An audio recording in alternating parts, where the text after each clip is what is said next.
itu suasana hubungan antara Muslim dengan non-Muslim khususnya Kristen cukup menghangat, dan kepolisian Republik Indonesia pun menggelar operasi pengamanan di berbagai tempat, khususnya di tempat-tempat ibadah, khususnya di malam Natal dan sebagainya, antisipasi dari berbagai macam kemungkinan. Di beberapa tempat bahkan kita mencatat pernah terjadi misalnya kerusuhan pada hari-hari besar agama Kristen dan seterusnya.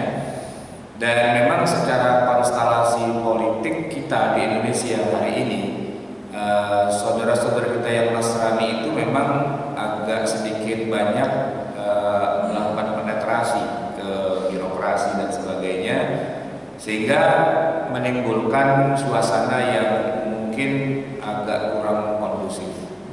Nah, untuk itu agar kita bisa kembali kepada titik masalah yang sesungguhnya, kita akan melakukan kajian hubungan Islam dan Kristen ini lewat dua sisi. Pertama lewat sirah nabawiyah, pendekatan sejarah historical di masa Rasulullah SAW, dan yang kedua lewat jalur hukum-hukum syariah. Karena syariat Islam itu ternyata mengatur berbagai macam ketentuan muamalah kita umat Islam dengan non-Muslim, khususnya adalah Kristen ahli kitab. Jadi judulnya adalah hubungan Islam dan Kristen dalam sirah dan syariah. Materi ini Bapak Ibu bisa dapatkan langsung, ini langsung website saya rumahfikih.com. Jadi nggak usah pakai minta flash disk atau copy file, nggak usah buka aja, langsung www.rumahfikih.com. Itu yang paling atas. Nah, jamaah sekalian, ini berangkat dari sebuah pertanyaan begini. Ada seorang mu'alaf yang dahulu lahir dari keluarga Nasrani, tapi alhamdulillah sekarang dia sudah dapat hidayah masuk Islam. Yang masih menjadi beban pikiran saya, kata si penanya, bahwa keluarga saya ini seluruhnya masih erat memeluk agama Kristen. Meski mereka tidak memusuhi saya dan memberikan kebebasan, tapi saya agak bingung kalau bersikap kepada keluarga. Nah, mohon petunjuk tentang sikap yang seharusnya saya lakukan. Jadi seluruh keluarganya masuk Kristen, hanya dia saja seorang yang sudah dapat hidayah. Pertanyaannya nomor satu, bagaimana hubungan Islam dan Kristen yang sesungguhnya? Adakah contoh atau petunjuk dari sirah nabawiyah tentang masalah ini? Yang kedua, adakah kekhususan atau dispensasi tertentu dalam syariat Islam terkait dengan agama Kristen ini? Dan yang ketiga, hal-hal apa saja yang harus diperhatikan terkait dengan agama Kristen ini? Nah, jamaah sekalian, kita akan membahasnya dari sisi yang nomor satu, contoh atau petunjuk dari sirah nabawiyah tentang orang Kristen ini ya. Jadi kalau kita lihat sebenarnya kedekatan Nasrani dengan umat Islam di dalam sirah nabawiyah, memang ini cukup agak mengagetkan kita, khususnya dalam suasana kita sekarang. Kenapa? Karena kita telusuri sejarah Rasulullah dan para sahabat, kita temukan banyak sekali kejadian yang ini dia nih, justru menunjukkan betapa dekatnya para pemeluk agama Masehi itu dengan umat Islam, dan itu dibenarkan di dalam Al-Quran. Ada kesaksiannya di dalam Al-Quran. Ini contohnya, Pak. Jadi Al-Quran itu membedakan karakteristik hubungan umat Islam dengan Yahudi dibandingkan dengan Kristen, dengan Nasrani.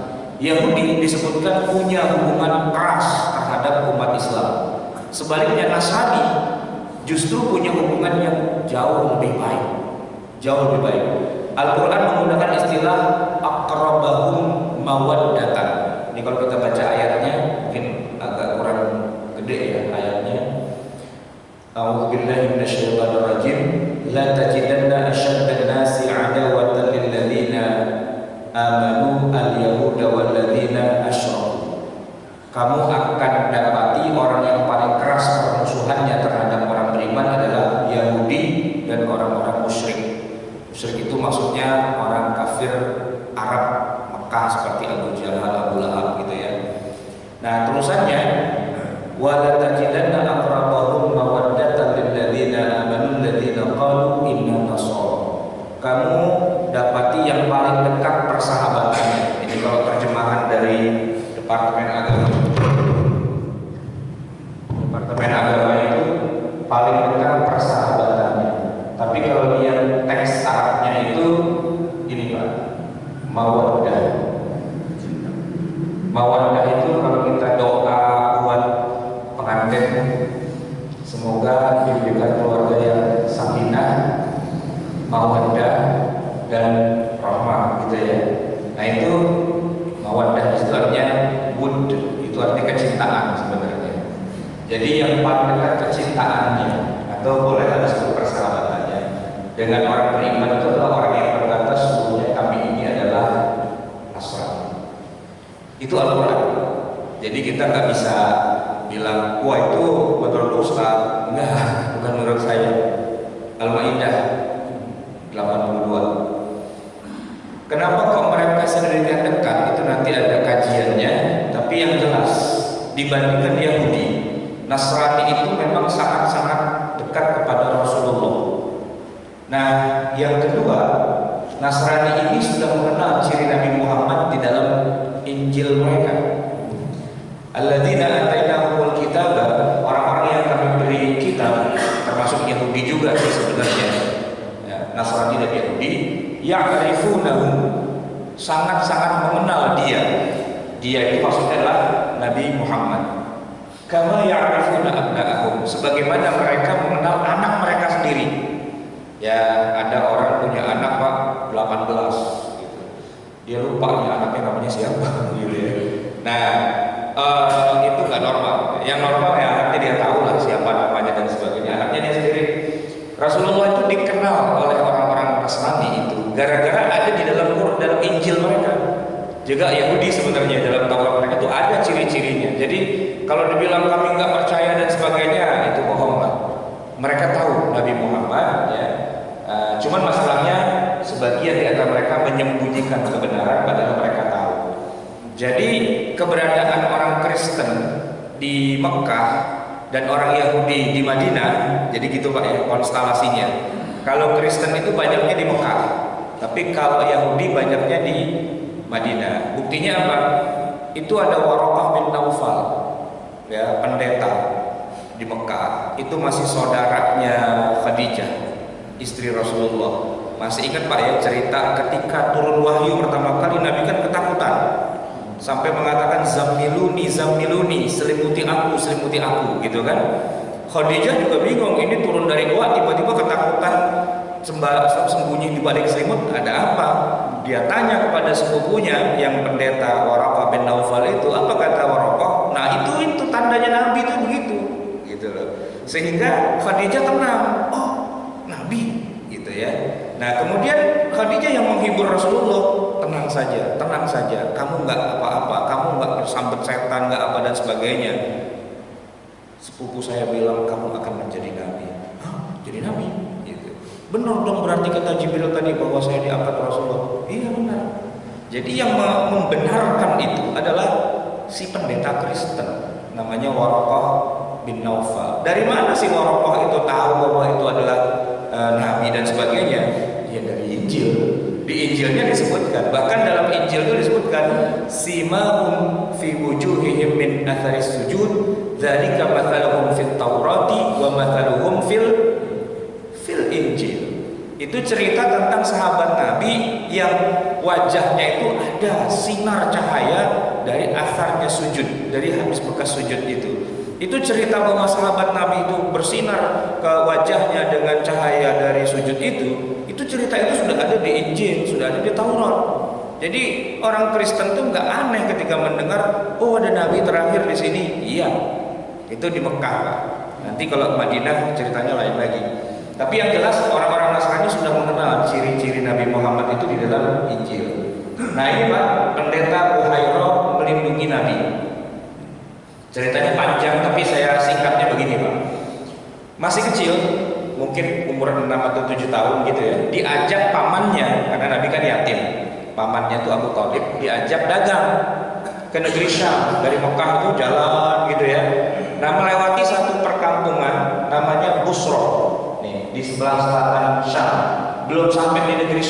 baru sampai ya menjelang perbatasan lah. Di situ ada pendeta namanya Buhairah, Kristen. Nah gitu. Dia juga melihat ciri-ciri kenabian pada diri Rasulullah. Walaupun nabinya masih umur berapa tadi, 6 tahun atau 7 tahun gitu ya. Kafilah dagang itu kemanapun jalan di permukaan padang pasir itu diikuti awan terus gitu. Dan ketika berhenti di satu tempat di bawah pohon begitu, pohonnya kok nunduk begitu. Itu si Buhairah langsung buka-buka Injilnya. Tuh kan benar gitu kan.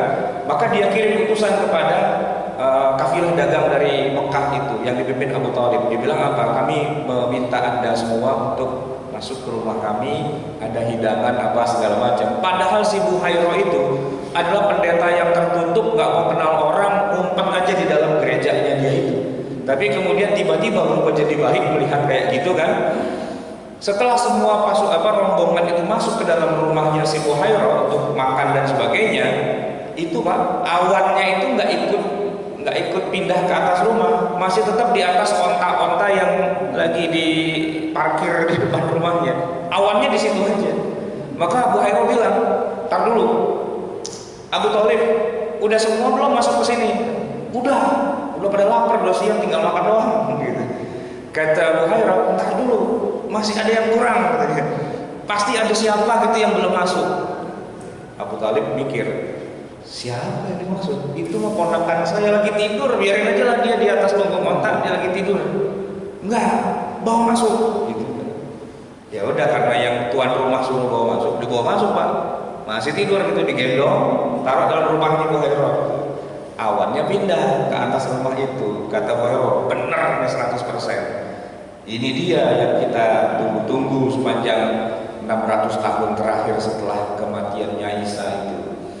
Dia bilang, "Abu Thalib, saya mau terus terang nih, saya undang kamu ke sini gak gratis nih, ada sebabnya. Apa? Saya lihat ciri-cirinya, ada awan, ada pohon nunduk apa segala macam, dan nih terakhir begitu kamu bawa dia anak nih, tuh awannya pindah ke saya. Coba buka baju anak ini, dibuka bajunya, di sininya nih ada stempel tanda kenabian. Ini tanda." Abu Thalib itu orang Mekah, orang Arab, gak ngerti masalah kenabian, malaikat, surga, neraka, akhirat, mereka gak tahu yang begitu-begitu.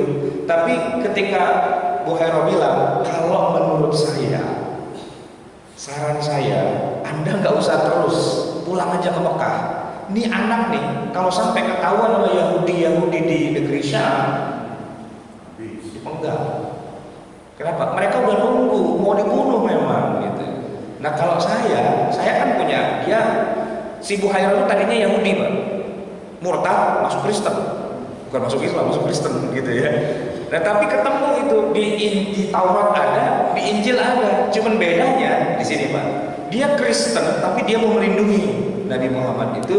Dia bilang, "Jangan terus, kamu pulang aja ke Mekah, saya takut kenapa-napa." Nah di situ baru Abu Thalib bilang, "Oh gitu, ya udahlah kalau gitu terima kasih, pulang lagi Pak." Kafilah dagangnya takut ponakannya ini dibunuh gitu. Urusan beriman dan sebagainya Abu Thalib agak mempan Pak. Ya dibilang ini bakalan nabi apa, tapi kalau dibilang ini ponakanmu nih bakalan dibunuh di sana, wah dia langsung takut, dibawa pulang gitu. Itu pendeta Buhairah itu orang Kristen, pendeta, tapi dia tahu Muhammad, ciri-ciri dan sebagainya, dan dia berusaha untuk melindunginya. Sampai dalam satu riwayat dikatakan bahwa nanti seandainya ini dia besar, sayalah orang yang beriman kepadanya pertama kali. Jadi Buhairah berpesan kepada Abu Thalib agar dia berhati-hati terhadap rencana jahat orang Yahudi. Allah telah mentakdirkan Nabi terakhir itu berasal dari bangsa Arab, itu Muhammad, sementara orang Yahudi berada status kenabian selamanya milik Bani Israel. Oleh sebab itulah akan selalu berusaha membunuh Muhammad jika mereka dapat kesempatan. Itu yang ketiga Pak ya, contoh tentang bagaimana dekatnya Nasrani kepada umat Islam. Sejak Nabi masih kecil pun sudah jadi duri.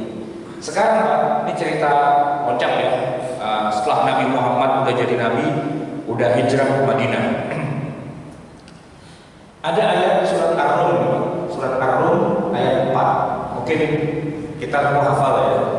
Alif Lam Mim ghulibatir Rum fi adnal ardi wa hum min ba'di ghalabihim sayaghlibun. Kemudian terusannya lagi adalah wa yauma idzin yafrahul mu'minun. Jadi kisah perang dunia di masa lalu antara blok barat dengan blok timur itu sudah ada. Di masa itu diwakili barat oleh orang-orang Romawi yang beragama Kristen melawan orang-orang timur Persia yang beragama Majusi menyembah api. Perang nggak pernah selesai. Nah, sampai pada satu titik di dalam surat ini, namanya aja surat Romawi. Rum itu artinya Romawi. Romawi itu menunjukkan kerajaan Kristen. Nah, jadi kerajaan Kristen itu adalah nama salah satu surat di Al-Quran. Ya. Dan ketika menang orang-orang Romawi yang Kristen itu melawan musuh-musuhnya, yaitu orang-orang Persia, wa yauman idzin, di hari kemenangan bangsa Romawi itu, bergembiralah orang-orang yang beriman. Rasulullah tuh bahagia banget, menang, yes, gitu loh. Ya, kayak Belanda menang lawan mana gitu ya. Nah, ini Romawi lawan Persia, kok menang Romawi yang Kristen. Rasulullah dan para sahabat tuh berbahagia. Kenapa? Karena ada kedekatan antara Islam dengan Kristen dibandingkan Islam dengan orang Majusi yang menyembah berhala. Kenapa? Ya nabinya sama. Kemudian Allahnya sama. Gitu. Kitab sucinya juga, kita di umat Islam beriman bukan hanya pada Quran sebenarnya. Beriman juga kepada Taurat, Injil, Zabur, dan semua kitab suci yang Allah turunkan. Dalam arti membenarkan ada, tapi bukan berarti menjadikan itu sebagai rujukan syariah. Kalau rujukan syariah ya Quran. Tapi kalau membenarkan adanya semua nabi, iya. Termasuk Nabi Isa, kita juga menghormatinya. Kita disunahkan kalau disebut nama Isa, kita disunahkan untuk menyebutkan alaihi salam, gitu kan? Mendoakan. Dan beliau memang nanti akan jadi nabi buat kita juga, walaupun pangkat kenabiannya sudah nggak ada. Di akhir zaman tuh Nabi Isa akan turun ikut bersama-sama kita, gitu ya. Jadi kedekatan Islam dengan Kristen itu sebenarnya sangat dekat kalau kita melihatnya di masa Nabi. Ini Pak, satu lagi. Raja Kristen Najasyi melindungi Nabi yang hijrah ke negerinya, melindungi sahabat ya. Jadi di Mekah nih, balik lagi. Jadi ini ceritanya loncat sana loncat sini, flashback gitu ya. Di Mekah pada saat Nabi itu belum punya pengikut yang banyak, sedikit ya. Dan pengikutnya rata-rata miskin, budak, orang-orang lemah, duafa gitulah ya. Sementara permusuhan dari pihak Abu Jahal, Abu Lahab dan yang lain-lainnya itu keras banget, sudah ada yang mati berapa orang. Maka Nabi demi melindungi para sahabat itu, ya udah, idhabu ilal Habasyah, kalian ngungsi saja, cari suaka politik kemana? Ke Habasyah. Fa inna biha malikan la yuzlamu indahu ahad. Di sana ada raja yang masih bisa mengakui tentang keesaan Allah. Nah, rajanya itu bernama Najasyi. Dia Kristen, gitu, dan rakyatnya Kristen. Kemudian Najasyi itu kemudian ya menerima, menampung para sahabat Nabi walaupun beda agama. Nah, yang menarik adalah ini Pak, Rasulullah berinisiatif mengirim para sahabat hijrah ke Habasyah barangkali untuk format berpikir umat Islam di Indonesia hari ini. Inisiatif mengirim sahabat hijrah ke kerajaan Kristen itu aneh, nggak masuk akal. Masa minta perlindungan dari orang kafir, Kristen pula, gitu Pak. Ini logika kita sekarang begitu pastinya. Tapi apa yang terjadi? Masa ini jalan ke negeri Kristen, bukankah musuh yang harus diperangi? Ini kan zaman sekarang gitu Pak. Hampir semua ustadz bilang Kristen itu wajib diperangi, gitu. Ayatnya yang dipakai bukan yang tadi, tapi walan tardo ankal yahudu walan nasoro hatta tapi amilan tahu. Ketemu Kristen, ancam aja, bunuh, selesai. Rata-rata begitu. Nah, justru di masa Nabi juga.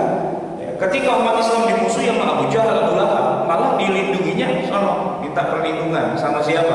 Tuh Najasyi, raja Kristen dari negeri yang rakyatnya semua Kristen. Ternyata justru beliau malah mencari perlindungan kepada Najasyi yang 100% Kristen tulen. Dan benar dugaan beliau sampai di sana.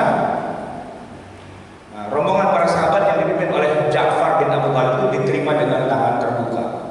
Bahkan disebutkan bahwa Najasyi bukan hanya menerima para sahabat dengan tangan, tapi juga menerima risalah yang datang kepada Rasulullah dengan cara dia masuk Islam. Itu ada ayatnya. Nih. Surat Al-Maidah 83 ya. Bapak kalau baca ayat ini menarik. Allah menceritakan Wa idza sami'u ma unzila ila rasuli tara a'yunahum tafidu minad dam'i mimma 'arafu minal haqq yaquluna rabbana amanna faktubna ma'asy syahidin. Dan apabila mereka di sini maksudnya raja Najasyi mendengarkan apa yang diturunkan kepada Rasul Muhammad, yaitu ayat Quran, kamu melihat mata mereka itu mencucurkan air mata disebabkan kebenaran Quran yang telah mereka ketahui dari kitab mereka sendiri. Saya berkata, ya Tuhan kami telah beriman, maka catatlah kami bersama orang-orang yang menjadi saksi. Dalam banyak riwayat disebutkan ayat yang dibaca itu surat Maryam, surat ke-19. Pada bagian di mana di situ ada dikisahkan proses kelahirannya Nabi Isa. Nabi Isa itu dituduh sama orang Yahudi sebagai anak haram jadah, nggak punya bapak, hasil zina, emaknya pelacur, gitu Pak. Quran itu membersihkan nama Nabi Isa. Wadhkur fil kitabi Maryam idh tabadat min ahliha makanan syarqiyyan fattakhadhat min dunihim hijaban fa arsalna ilaiha ruhan fatamassala laha basharan sawiyya. Maryam itu didatangi oleh seorang yang tampan, yang ganteng, yang mengatakan, Maryam, aku adalah utusan Allah, diperintah untuk memberikan kamu seorang anak di dalam rahimmu. Apa kata Maryam? Anna yakuna li ghulamun wa lam yamsasni basharun wa lam aku baghiya. Bagaimana saya bisa punya anak? Saya belum pernah disentuh oleh seorang laki-laki pun dan saya bukan pelacur. Kata pemuda itu yang tidak lain adalah Jibril alaihissalam. Itu masalah gampang buat Allah. Tiba-tiba dia hamil aja begitu, nggak pakai bapak, gitu kan? Terus kisah Maryam kemudian melahirkan, disuruh menggerakkan pangkal pohon kurma, berjatuhanlah rutop yang dan sebagainya itu, lalu kemudian digendongnya, lalu orang menuduhnya dia sebagai pelacur, lalu Nabi Isa berkata dalam buayannya itu, gitu ya. Itu diceritakan dengan sangat indahnya di dalam Al-Quran. Disitulah Najasyi itu menangis sambil dia mengatakan apa? Ja'far, ini kan pimpinan rombongannya Ja'far bin Abi Thalib. Agamamu itu kayaknya bersumber dari Tuhan yang sama. Gitu. Tidak ada beda antara kami dengan kamu kecuali seperti garis kecil ini saja. Ja'far, kamu boleh tinggal di negeriku sampai kapanpun engkau mau, atau sampai Tuhanmu nanti nyuruh kamu balik lagi ke Madinah.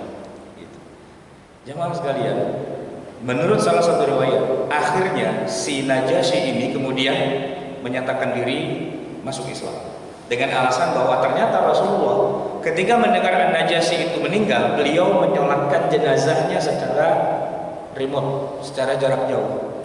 Namanya sholat gaib. Awal mula ada sholat gaib itu menyembahyangkan atau menyolatkan si Najasyi. Logikanya nggak mungkin dong Rasulullah menyolatkan jenazahnya orang Kristen, ya kan? Pastinya dia masuk Islam. Walaupun ayat ini tidak menyebutkan apakah dia baca syahadat atau tidak, tapi kalau melihat bercucuran air mata mendengarkan ayat Quran, itu menunjukkan dia dapat hidayah sebenarnya. Dan kalau Nabi menyolatkan, berarti pastinya dia sudah mengucapkan 2 kalimat syahadat. Jamaah sekalian, Kristen di masa Rasulullah itu nggak kurang-kurang jasanya. Ya, perlindungan dari menjaga kebun anggur di Taif. Jadi sebelum hijrah ke Madinah, Nabi itu hijrah dulu ke Taif. Berpikir bahwa orang Taif itu mau menyambut dakwah Nabi. Ternyata bukan disambut, disambit, gitu, dilempari batu, dikejar-kejar kayak maling ayam tuh Pak di siang hari bolong. Akhirnya Nabi ngumpet di salah satu kebun kurma. Yang jaga itu namanya Adas. Dia seorang Kristen. Dialah yang kemudian menyembunyikan Nabi, kemudian merawatnya, memberi makan minum, mengobati luka-lukanya dan sebagainya. Dan kata Adas, saya tidak bisa menjamin lebih lama Anda selamat ngumpet di sini. Kalau bisa sih Anda pulang aja ke Mekah. Kenapa? Di sini anak mudanya resek semua, orang Taif itu. Ya, kalau di Mekah kan masih saudara, mau ngebunuh tuh masih mikir. Di sini saudara bukan apa bukan, lain suku, lain apa. Mereka nggak kenal. Pokoknya kalau udah nggak demen, gorok aja gitu. Jadi kalau menurut saya hanya bisa menjamin ini sehari ini aja. Sebaiknya Anda segera pulang aja ke Mekah. Hati-hati, kenapa di sini lebih resek anaknya daripada yang di Mekah. Pulanglah Nabi ke Mekah hari itu juga. Yang melindungi itu Kristen Pak, orang Kristen malah. Kemudian, nah ini Pak, ini menarik lagi nih. Ceritanya balik lagi ke zaman Nabi sudah menjadi pemimpin umat Islam di Madinah. Waktu selesai perjanjian gencatan senjata Hudaybiyah, perang dengan orang-orang Mekah berhenti sementara. Nah, kesempatan damai itu digunakan oleh Nabi untuk mengajak raja-raja dunia masuk Islam. Ada banyak kerajaan, diantaranya adalah Raja Romawi. Waktu itu kaisarnya Heraklius. Heraklius ini pemimpin atau istilah kaisar Romawi yang waktu itu ibu kotanya bukan di Italia sekarang Pak, bukan di Roma sekarang, juga bukan di Istanbul, bukan. Tapi waktu itu masih di Baitul Maqdis alias di Bethlehem yang sekarang jadi Masjidil Aqsa. Di situ ibu kota Romawi saat itu. Kaisar Heraklius itu Kristen, ya, Kristen Katolik, diajak masuk Islam. Nah, kita lihat suratnya resmi, dikirim lewat utusan Rasulullah, ya. Kemudian dia pelajari, diajak masuk Islam, dia nggak tolak, tapi nggak diiyakan juga. Dia panggil orang yang paling mengerti kehidupan umat Islam, tapi bukan orang Islam. Orang paling mengerti Islam, tapi dia bukan orang Islam. Kalau cara kita orientalis sekuler gitulah. Siapa? Abu Sufyan bin Harb. Abu Sufyan itu Pak, musuhnya Nabi di Mekah. Abu Sufyan itu musuhnya Nabi di Mekah. Sekaligus jadi mertua. Karena anaknya Abu Sufyan itu menikah dengan Rasulullah. Jadi dia mertua, tapi musuhan. Jadi kalau ada mertua mantu agak akur, memang dari dulu udah begitu. Nah, Abu Sufyan itu pedagang. Kerjaannya bolak-balik Mekah, Palestina, Mekah, Palestina, Mekah, Palestina. Ketika surat dari Nabi Muhammad itu diterima Heraklius, Abu Sufyan pas lagi di Palestina. Maka dipanggil Abu Sufyan oleh kaisar, terjadi dialog. Dialognya apa? Abu Sufyan, kamu kenal Muhammad? Ya, kenal sih. Kamu kenal sebagai apa? Ya, mantu. Itu mantu saya. Oh, berarti kamu kenal banget dong? Ya, kenal banget sih gitu. Bener dia ngaku nabi? Iya tuh, dia ngaku nabi. Terus kamu membenarkan? Ya enggak lah, orang saya perang sama dia. Lepas dari urusan kamu perang sama Muhammad, tapi saya minta pertanyaan saya ini dijawab secara objektif. Sebutkan ciri-cirinya. Sebutin 1, 2, 3, 4, 5, 6, 7, 8, 9, 10, 11 terus gitu kan. Terakhir kata kaisar, kalau emang bener itu jawabannya, berarti emang dia nabi. Gitu. Kata Abu Sufyan, ya rugi dah saya kasih informasi begini. Berarti dia nabi nih, nabi. Kata kaisar Heraklius. Karena semua ciri kenabian ada pada dia. Dia bukan keturunan raja, gitu. Dia dari kalangan orang biasa saja, gitu. Dia tidak punya ayah, sudah mati ayahnya sejak masih kecil. Itu ciri-ciri ada di Injil, baca aja di Injil. Gitu kata Abu Sufyan, kagak lah, saya kan bukan Kristen gitu. Ya tapi di Injil ada semua ciri-cirinya. Dengan yang kamu sebutkan semua itu sama. Jadi dia memang nabi. Kata Abu Sufyan, berarti Anda masuk Islam? Ya enggak juga sih, katanya. Enggak juga gitu. Tapi bahwa dia nabi, ya nggak bisa kita pungkiri. Walaupun saya tidak mau bernabi kepada dia, nabi saya kan Nabi Isa, ya kan? Itu kan nabi orang Arab, gitu. Ini logikanya Pak. Sebenarnya Abu Sufyan harusnya saat itu bilang, wah kalau gitu saya kan orang Arab, berarti saya harus mengakui dia nabi dong, gitu harusnya kan?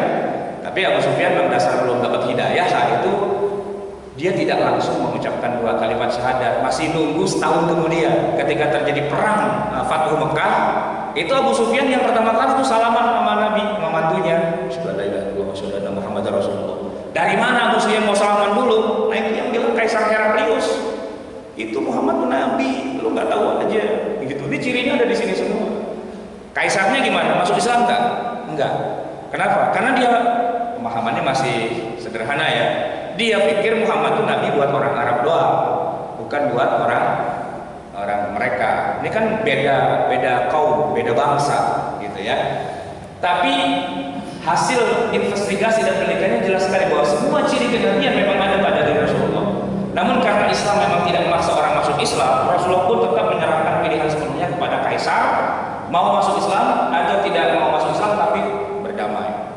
Nah, Heraklius ternyata memilih tidak masuk Islam, tapi suka hidup dengan damai berdampingan, saling menghormati dengan umat Islam.